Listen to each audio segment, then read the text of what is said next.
Hello mga kapaso. Yan na po si Blue at 6 weeks.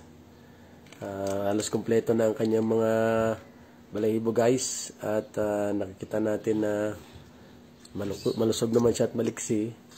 At kaya ko siya pinangalan ng Blue kasi po yung kanyang mutation ay PAR Blue. Ang ibig sabihin, partial blue. At basically ang PAR Blue ay yellow face po siya, no? Yung kanyang basic na feature sa mukha.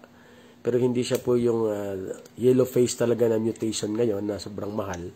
Kakaiba talaga yon kasi ang kanyang total head nun ay dilaw talaga na magkapantay ang kulay. Si Blue ay isa lamang normal na PAR Blue mutation ng lovebirds. Yan po yung pinaka-basic niya na kulay. Kaya kung makikita natin ang kanyang kulay, minsan ay may blue, minsan naman ay nag-green o kaya blue-green. Kaya po, ganun ang kanyang mutation na tinawag sa kanya. At yan tinuturuan ko na siyang kumain ng maliliit na birdseed kasi kaya niya nang pisain.